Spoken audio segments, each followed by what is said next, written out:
I live in a regular 5-story building. The entrance to the basement is right in the stairwell. I never believed in anything supernatural until I stumbled upon this myself. There were always rumors in the building that the basement was cursed. I got curious and decided to ask my neighbors more about it. So I called my friend who lives on the floor above mine. His name is Alex. He answered, "Hello? Hey Alex, come over. We need to talk." "Is it that urgent?" "Yeah. All right, I'll be right there." Not even 2 minutes passed and Alex was already at my place. "So what's up?" "Listen, Alex, they say our basement is cursed." "Do you believe it?" "Well, yeah, they found a dead guy down there recently. He was all scratched up and covered in cuts." Dead, of course. I'm not sure if it's true, but I still avoid going down there. What if it was just some criminals? There have been plenty of cases like that. I don't know, it's still scary. Let's just go down there and I'll prove to you there's nothing to be afraid of. "I'm not sure." "Okay, let's go." It was 2:50 p.m. We got ready to go, and Alex took a taser with him just in case. I quietly grabbed the key to the basement from the shelf. Our apartment had the only key for the whole building, and whenever neighbors needed to go to the basement, they would come to us for it. And we slowly headed toward the basement door. "Maybe we shouldn't do this," Alex said hesitantly. "Don't worry, there's nothing down there." I was already getting annoyed at Alex's cowardice. I opened the door. We walked down the steps. As soon as we reached the bottom, we heard some rustling. "It's just a cat. Probably came down here to stay warm." "Nothing to worry about," I said confidently. We walked further to the storage units of the building's residents. As we went along, suddenly something tall, clearly not a cat, ran out and started heading straight for us. We were frozen in place from fear. As it ran toward us, I realized it was a person and started moving toward them. Alex stayed where he was. When I got close enough, I asked, "Who are you?" They didn't hear me and kept running. That's when I really got scared. I grabbed Alex by the arm and we ran. As we got close to the exit, I turned around. That figure was still chasing us, but then it vanished. Confused, I shut the basement door, and we went outside. "What was that?" Alex asked. "I have no idea," I replied. But it didn't look much like a person. We stood outside the building in silence for about 3 minutes. Suddenly, we saw our neighbor, Mrs. Smith, walking toward us. "Why do you two look so scared?" she asked. We told her everything. It turned out that recently, debt collectors had tied up a man in that very basement because he couldn't pay what he owed. They left him there, and he starved to death, unable to move or call for help because his mouth was taped shut. His body was never found, and now he's taking revenge for being left down there without help. The residents of the building sealed the basement after that, and no one goes down there anymore. But every now and then we still hear the cries of his restless spirit coming from the basement.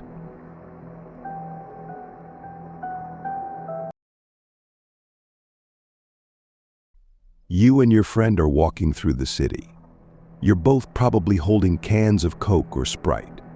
Nothing special, familiar streets, houses, stores. But then you see a sign on a large billboard. The inscription reads, "Maze of Horrors. Are you ready to face your fears?" Strange, you hadn't noticed it before, otherwise you'd have visited it already. It must have opened recently. Bored, you decide to head to the address listed below. On the way, you throw your empty cans into a trash bin. Nothing should get in the way. Just 5 minutes later, you arrive at the place. The entrance fee is $5, quite affordable. At the counter stands a man with an unpleasant appearance, stubble on his sharp chin, balding head, small, shifty eyes. Smirking, he asks, not afraid. You shake your head, confident there's nothing to fear. You open the heavy door and step inside. It's damp, dark. Even the light from the open door doesn't provide enough illumination. You glance around. The door slams shut behind you. Startled, you turn and try to open it, but it won't budge. The cashier's voice from the other side says, "See you at the exit." Keep going forward. But how? It's still dark. Then, answering your silent question, dim lights flicker on overhead. Exchanging nervous glances with your friend, you cautiously walk deeper down the corridor. Cobwebs hang on the rough stone walls and ceiling. Your footsteps echo loudly. You're expecting something to jump out at any moment, a skeleton, a zombie, but so far, nothing. You're a little disappointed. What did you pay for? But a few meters ahead, the corridor turns slightly to the left. You head that way, still hoping this won't be a waste of time. After taking a step, you frantically look around.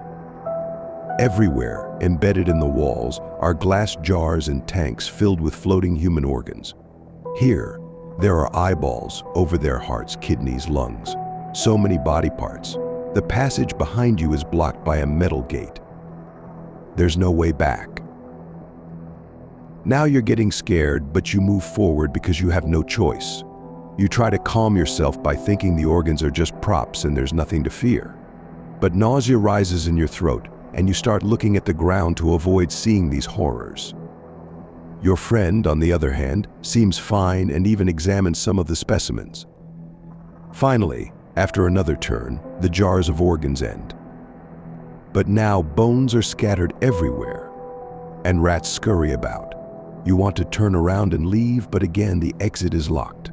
Your friend reassures you, come on, it's just plaster. Or are you afraid of rats? You keep moving forward. Some bones still have chunks of meat on them, which the rats eagerly feast on. The stench is unbearable. It's getting harder for you to fight off the nausea.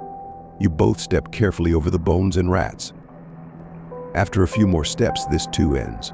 But there's no turn. The corridor stretches straight ahead. It's quiet, calm for now. But then, something crunches under your friend's foot. You freeze, only to jump back the next second. From the ceiling, half-decomposed corpses drop down, suspended on wires. You can't hold back a scream, which echoes off the walls, amplifying in intensity. The initial shock wears off, and you begin to examine the hanging bodies with disgust. Essentially, they're just scraps of flesh clinging to bones. Maggots wriggle in the muscles. You can't resist the next wave of nausea. Your friend can't hold it in either. After getting somewhat used to, if that's even possible, the surroundings, you press on. Since there's no turning back, the gate's closed. Holding your noses, you squeeze past the bodies, hugging the walls. There are about a dozen corpses in total. After walking another 5 meters, the corridor splits. One path leads right, the other left. Directly ahead is a sign that reads, "Go right to find fear, left to know terror." Which way should we go? You ask your friend, barely able to speak. Let's split up. You go left, I'll go right, or vice versa. You hesitate, not wanting to be alone in this place. But your friend, seeing your indecision, adds, "Scared again?" Coward. Feeling insulted, you try to prove your bravery and turn left. This path is closer to you. See you at the exit. You call out before disappearing from sight. Your friend doesn't waste any time and turns right. At first, nothing happens to either of you. You both make several turns, but nothing occurs. Could the horrors be over? You and your friend think at the same time. You hopefully, and your friend disappointedly. Then, you begin to hear noises like the sound of a large knife striking stone. You've cursed the moment you agreed to come here 100 times over. You probably gained a few gray hairs. Your heart pounds too fast, your hands tremble, and your teeth chatter, not from the cold, but from fear. Terror. Your friend is much calmer. His heart is beating a little faster, but it's normal. His nerves are stronger than yours. In front of him, severed heads with gouged out eyes hang from the ceiling, and headless, gutted bodies fall at his feet, but he doesn't scream in fear. Maybe he's gotten used to it, though the smell still makes him nauseous. At the next turn, your friend sees a door. He almost runs to it, thinking you're already waiting for him. But stepping out of the maze, though calling what you've gone through a maze is a stretch, he only finds the cashier. The man is still smirking. "Wasn't it scary?" he asks in his raspy voice. "A little," Your friend replies coolly, standing there, waiting for you. What are you waiting for? The cashier asks again. My friend. Your friend responds, confused. What friend? You were alone, the cashier says. What do you mean, alone? Now your friend is starting to get nervous. Show me where the other corridor leads, he demands. But there's no other corridor. There's only one, the cashier states. What do you mean, there's no other? Your friend yells and rushes back inside. The corridor is empty again, but when your friend enters, the severed heads start falling from the ceiling once more. He furiously pushes them away until he sees one head, in which he recognizes familiar features. Your features. A scream pierces the corridor. It's your friend Scream, who has just found another addition to the collection of the mad craftsman.